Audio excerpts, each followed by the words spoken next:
Welcome back, everybody, to another PSA. My name's Emery Wolf. Joining me is Nick Lamb, and this is Just Two Camera Guys. What we're going to talk about today on here is maybe something that most people won't talk about, but does affect you, and it's inflation. Sort of first thing, what is inflation? Real simple. The cost of all your goods are going up, which means it's going to cost you more to live, and the rate at what they're going up in their little baskets, that's the rate they go by. So essentially, inflation costs you more to live.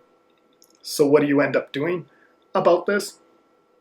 Well, Nick and I found this article from Dave Ramsey. He kind of has 4 points of what to do in this. The first one is to stay calm.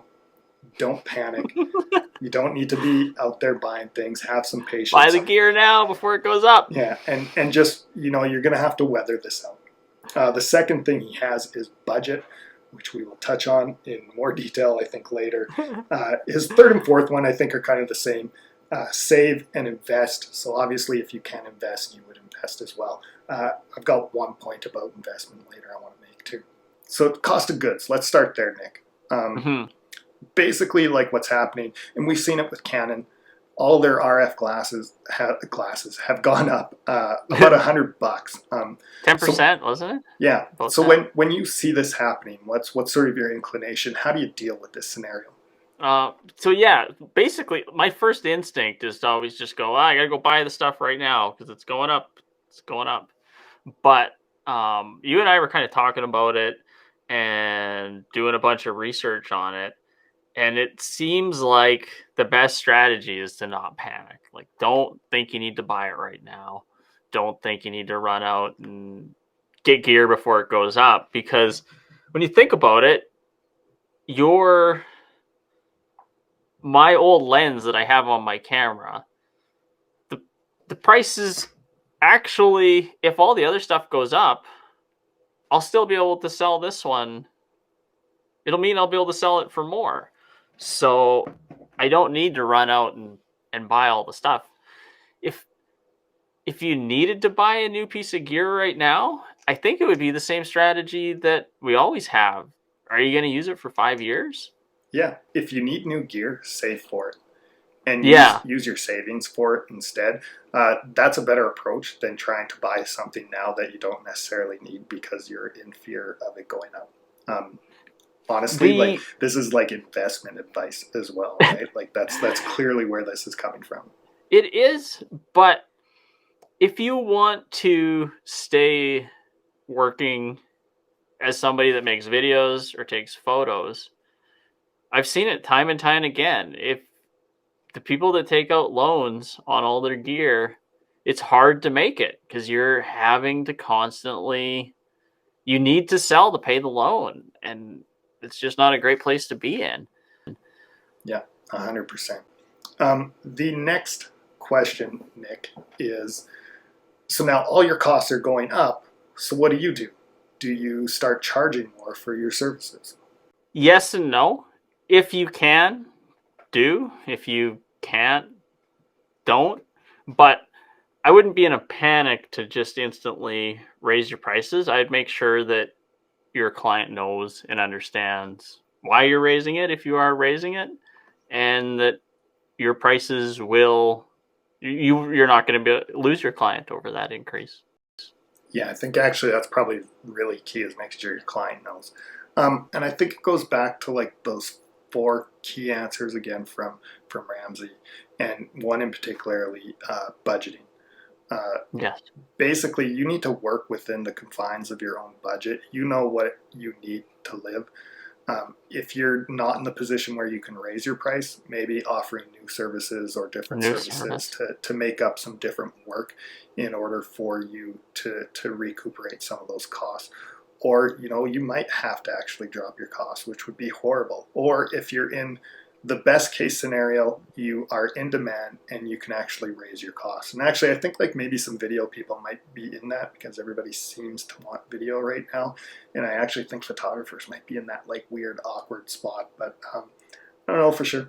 We'll see what happens. Keeping that in mind too, So do you have any other ways that you can think of how to boost sales, or is it just strictly like new services? How to boost sales? Well, I just want to go back to the budget for 1 second, because what the budget does is it clear when you lay out all of your stuff, you can see how much is coming in, how much is going out, and exactly what you can put into gear, and where, like, you can tell if you're underpricing or overpricing your services with that. The market will tell you, but that's a good way for you to see if you actually need to raise your prices up in order to make it. Yeah, for As sure. far as other Sorry, I was just going to others say too, trying, like adding to the budget thing, if you focus on your expenses, like get rid of things you don't need as well. Like that's another great way to affect your own budget and affect your bottom end dollar at the end of the day. yeah. The crazy part with that is I get it all the time because I probably talk about the budget too much, but um it's just $50. Don't worry about it. It's like, yeah, well, that's fine. Of course I can afford $50. It's really not a big deal. But when you put that $50 into a monthly budget and it starts recurring, and you see, okay, if I put that money there, it means I can't put it here. And when you start visually seeing where here is, and suddenly your other options are my child's education fund, clothes, food. Like, it sounds crazy, but it can make a difference. It can steer you to where you want to go a lot better than just looking in the rearview mirror and going, "Well, it looks like whatever happened happened." Yeah, for sure. Um, what about like strategies? So say you can't, for whatever reason, people just won't pay for a service at a cost anymore because inflation is also up for them. What would you do in order to gain some business for yourself? Maybe. Well, I guess you could see if there's a similar service. Figure out what they need really. If they're now needing a different service and you can provide it to them, maybe you offer that service. If not, you might have to just look for different clients. Yeah.